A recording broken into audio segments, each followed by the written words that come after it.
Yeah, I would recommend it. It's a very fun read. Lots of great interviews. Really cool niche subject matter.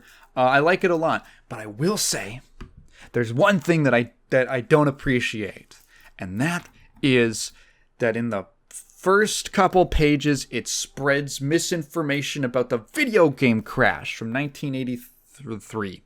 Abouts. It's nothing like super egregious. This is something that, like, once I found out the truth behind the games crash, the quote-unquote games crash, it kind of, like, forever altered my perception of things. I think it's actually a really interesting case study into the way that information gets shaped. So, let's talk about it, right? Let's go in depth. So, the typical narrative of the video game crash, it's not wrong per se, but it's incomplete. So I'm gonna forget like a bunch of the names of people who were involved, but all this, I made like a YouTube short about this forever ago. So the typical narrative is that Atari was like top dog in the early 80s, and they were with the Atari 2600. But for a variety of reasons, overproducing game cartridges like E.T. and Pac-Man that didn't end up selling well enough. Actually, it turns out that they produced more cartridges than there were consoles in circulation, which was a really sure. Low amounts of quality control. They didn't know how to respond to third parties making their own games, right? An oversaturated console market with stuff like the Intellivision and stuff like that. A lack of resources for consumers to find out which games were actually good, and just an oversaturation of games that eventually led to the whole market crashed. So the last part is false. The last part is wrong. That is not what caused the crash. Here's what happened. So almost all those things are true. The one exception is the thing about console oversaturation. Atari had an 80% market share. It's ridiculous to act like the Intellivision or the ColecoVision were like genuine rivals in competition. They had a practical monopoly on the home console market in America, by the way. Specifically, this is confined specifically to the American and North American markets. If you were in South America, if you were in Asia, if you were in Europe, you felt almost none of this. None of this meant anything to you. So yeah, the thing about that thing was like those things were like a blip on the radar in comparison. Here's what really happened. So all of those factors, like the overproduction of the games, bad quality control, all that was true.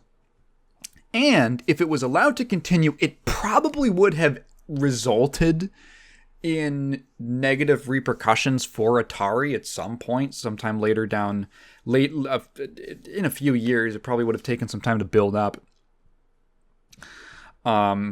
But it would not have crashed the company. They were still, I think, relatively pretty profitable. Just like a quarter before the crash. Like, no, their money did not just evaporate. What happened is that their CEO basically saw the writing on the wall that the company was going to take a downturn. President or CEO? I forget. But everything I say here is true. I'm just forgetting the specific names of people. He saw the writing on the wall and that the company was going to be going through probably a rough patch because Atari has always made bad decisions. And if you ever look at the history of Atari, it is a history of just being extremely lucky and horribly incompetent and make terrible decisions.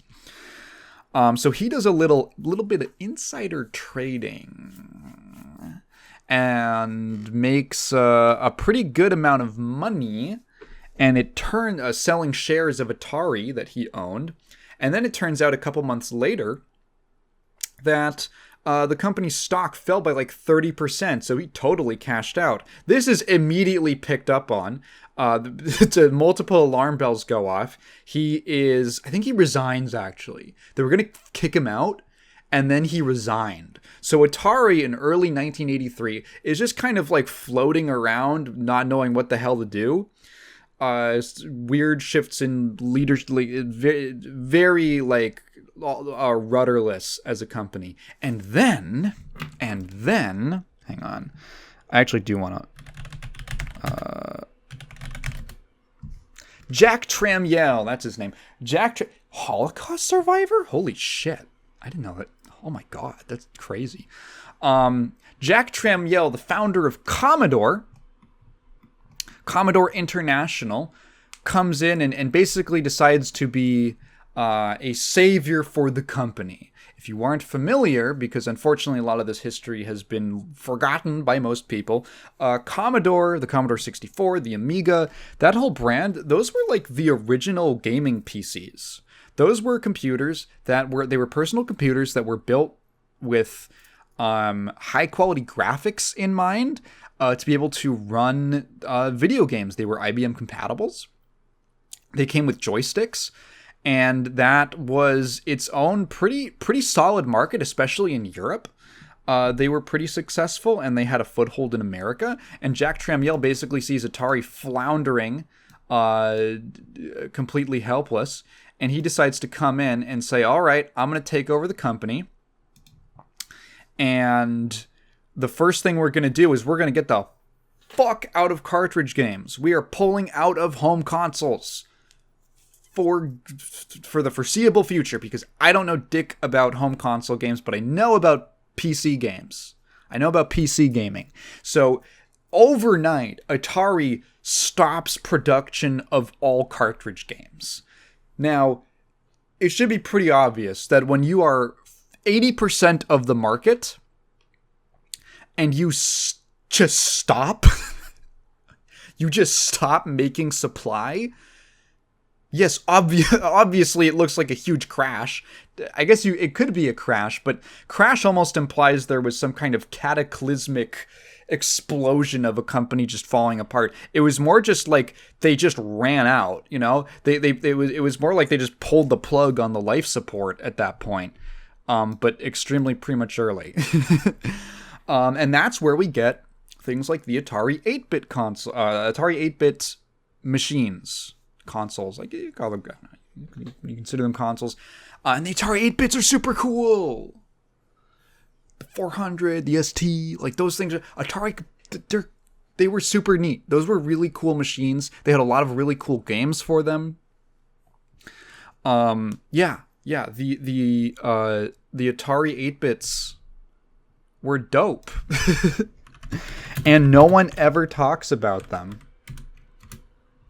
Yeah, the 8-bit computers, which is like, they ran that for quite a while, you know. Let's see, 79. Did it end in 92? Wow. Yeah, no. They only stopped producing them in 92. 79 to 92. He basically focused all of their efforts on home PCs. In PC gaming, and kind of like kept the company afloat, basically, for a while, until they were like, hey, what if we made Tengen, you know, and then all that. It's a complicated history, right?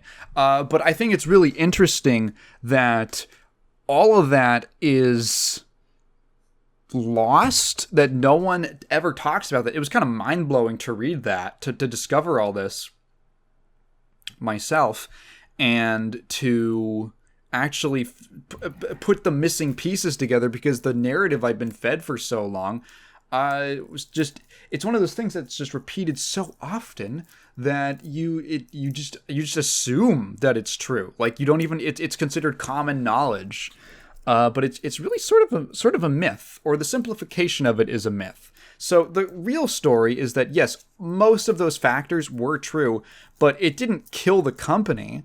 It led to the president of the company committing insider trading, leaving, and then Atari deciding to eject themselves from the home console space for a few years. Like, that's what actually happened. And so why is that forgotten? Like, why is all of that history forgotten? And it's something that I've been thinking about kind of recently, because just a weird confluence of things. Number one, reading again this sort of incomplete account of the game crash. Number two was what was I looking at? Oh, God. Dexerto, those guys, the like quote unquote news publication. They put out this dumbass like top 100 games of all time list. I've looked at the ones that IGN put out in the past, and like they're always bad. They're always bad lists. I just think it's fun to like gawk at. And I was thinking about one of the major problems of those kinds of lists is there is a severe number one, recency bias. Number two, console bias. I think it's really a shame how much PC game history is just not how underrepresented it is. It's almost like erased from the discussion of video game history, even though it's so important. PC games are where you get some of the most experimental, interesting games. They are where like the people who made a lot of your favorite games were probably inspired by something that if it wasn't a PC game, was itself inspired by a PC game, or a creator or a programmer or something. Like, it's this really important part of history, not just in terms of like being influential, but also just for its artistic achievement. Like, oh my God, when I made that video about the golden age of EA on my main channel, and I was talking about it was the first 10 games that EA ever published back in 1983. All of them were PC titles. They were home PC titles. And it was really like nice to get comments from people saying things like, wow, I'm really surprised that these games hold up really well. Like, they look fun from a modern perspective. Like, obviously, they're a little bit stiff, and of course the graphics are primitive, but if you just get past that and look at how the game actually plays, what it's actually about, the mechanics and everything that's going on, wow, these are really fun. Like Archon, Murder on the Zindernite is like one of the coolest games ever. It's one of the coolest games ever, and you never hear people talk about it. You never hear them talk about it. Mule, oh my God, such an important game. Even just like cool experimental stuff like Worm, that one about like making music with like programming little line to move in a certain way, and it makes music depending on the direction. Like such cool little ideas and stuff, and so much worth talking about. When I was making that LGBT video, dude, like most of that video is is about PC games. Like Caper and the Castro on like Apple II diskettes. I think it was Apple II, right? Yeah, it was. Right? Like there's so much history there. And for some reason, no one talks about it. Why is that? What's the deal with PC game Erasure? Now, I'm sure there's a couple different explanations. Also probably depends on the region or the language, but what I can say for like main English-speaking video game history stuff, I'm going to put at least some of the blame on Nintendo guys. That's right, Nintendo guys.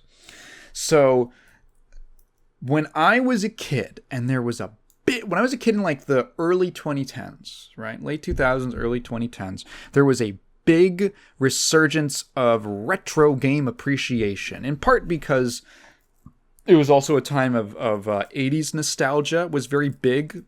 God, even more than still is, but that's a different topic. And video games are part of that, you know. It was a big part of the decade in America. And the retro game kind of craze of that time of, well, now, you know, enough time has passed to go back and appreciate and kind of give a lot of these games another look over, right? The 30 years is enough time for there to be real established history that you can look back on of like the modern games industry, right? Post NES. And a lot of people who shaped the discussions of retro games, particularly on platforms like YouTube, which I remember because I was there, were Nintendo kids. They were Nintendo kids growing up, right? They had an NES, they had a Super Nintendo, they had an N64, they probably had a GameCube. It just so happened that the taste was very particular. I don't know exactly what it is. It might have just been a coincidence. You know, it might have really just been a coincidence that all of these people were just Nintendo guys. And so naturally, because of what they had experience with, a lot of the videos that they made referred largely to things that were bound to the NES or the Super Nintendo. They would go like Genesis and sometimes the PlayStation, but it was very like, oh my god, the it's very funny to watch people discover how badly the N64 sold. Like how bad it sold. How few take a wild guess how many games the N64 has. It's like 300. If you take out, it's like 384 or something with Japan exclusive games. If you take out the things that were Japan exclusive, it's like 300, which is like, I think for reference, the Super Nintendo had like 1,000 or something crazy like that, right? Like, whoa, woof, right?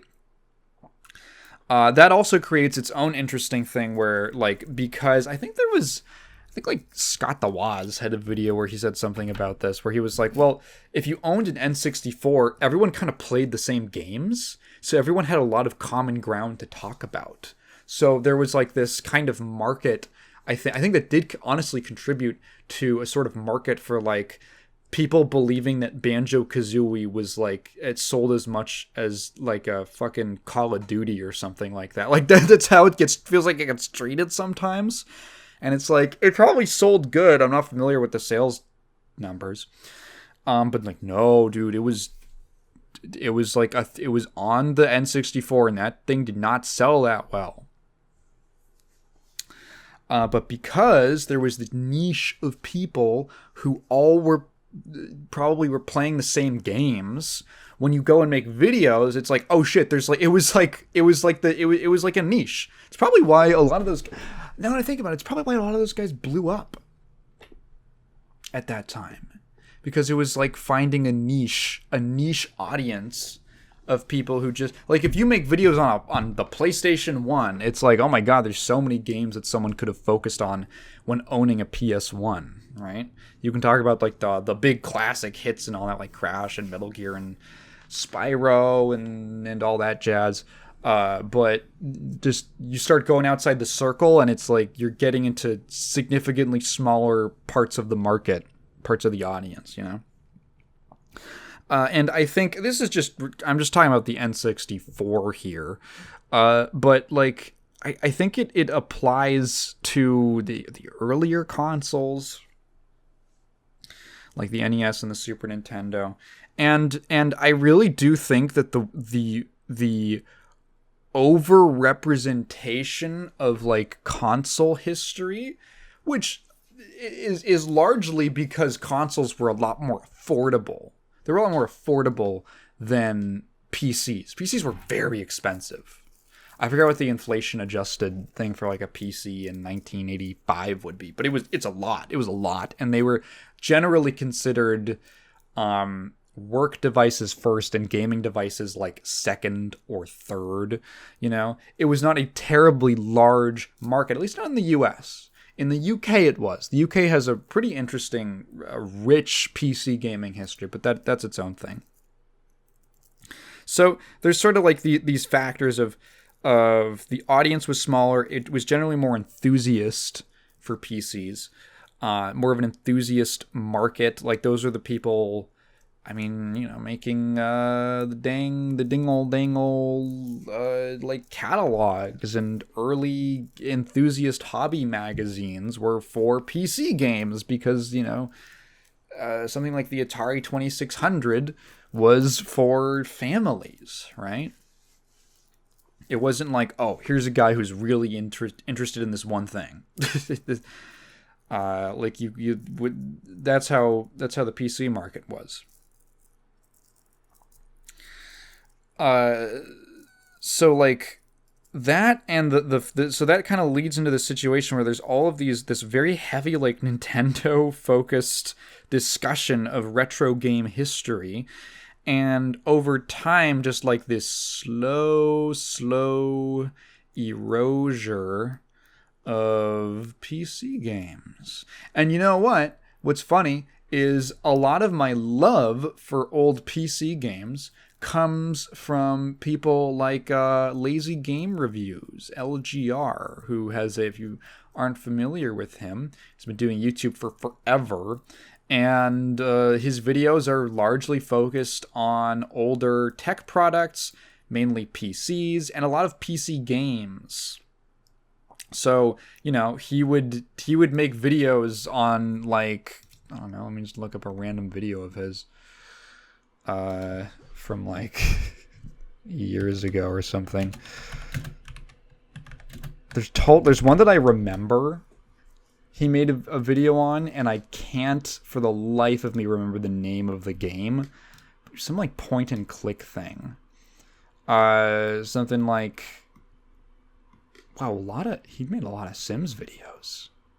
Do things on like Morrowind. He would do like the obvious ones, Daggerfall. Like, oh, that was so cool to me. Like, whoa, this is like an old like WRPG. So cool. Let me find some older stuff. Yeah, a lot of it. This was not as immediate as I was assuming. Roller Coaster Tycoon, Lego Island. SimCity 2000, Unreal Tournament 2, Simcopter, Serious Sam, fucking Elder Scrolls Battlespire. I don't even remember what that is. Black and White, like all of these old PC games. You had a System Shock review, huh? And things that a lot of these are, popular things. But a lot of them are also pretty obscure. And that made a real impression on me, because it was like, oh, this looks cool. This looks cool as well. Bioforge, that's what it's called. Bioforge. This weird like sci-fi adventure game on DOS with all these pre-rendered CG backgrounds and stuff like that. So neat. And that really engendered a fascination with old PC games for me, that there was something really cool about them. And that is a big catalyst for like the subject matter of my channel and the stuff that I'm interested in, and the games that I pick up, and the random shit that I'll make a video about, right? That no one's ever heard of. Like the TLC video. I'm like, oh cool, like some old FMV psychological thriller game, and then I play it and I end up loving it, and I think it's super cool. Or even if it's bad, it really is like the people that you I think the people that you watch really do shape a lot of the if you're, I feel like if you're young and you're watching whatever YouTubers you're watching when you're a kid end up shaping a lot of your interests and stuff, which is like, I feel like normal. But I don't know, it kind of reminds me of I don't know, like just being exposed to stuff from your parents or something of that sort.